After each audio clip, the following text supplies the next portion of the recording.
आई रही तई में ऊ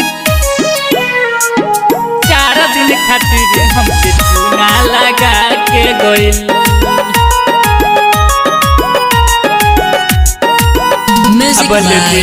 पवनी जवन 3 साल में इतना कर्जा बढ़ा के गइल। नया साल में रोआ के गइल, सारा प्यार भुला के गइल। अबल दिन पवनी जवन 3 साल में इतना कर्जा बढ़ा के गइल। आई रही तई में ऊ 4 दिन खातिर हमके चूना लगा के गइल। आई रही तई में ऊ 4 दिन खातिर हमके चूना लगा के गइल। इतना कर्जा बढ़ा के गइल।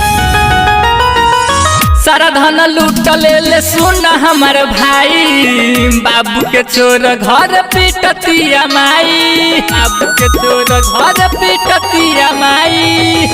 सारा धन लूट ले सुन हमर भाई, बाबू के चोर घर पिटतिया माई। उ फकीर अब बना के गइल, नया साल में रोआ के गइल। अबल दिन पवनी जवन 3 साल में इतना कर्जा बढ़ा के गइल। आई रही तई में ऊ 4 दिन खातिर बाकी चूना लगा के गइल। आई रही तई में ऊ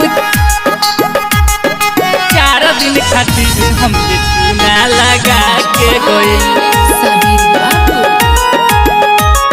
कर्जा बढ़ा के गइल। दीपक निषाद के भइल बुरा हाल हो, राजा यादव बारे खुशहाल हो, राजा यादव बारे खुशहाल हो। दीपक निषाद के भइल बुरा हाल हो, राजा यादव बारे खुशहाल हो।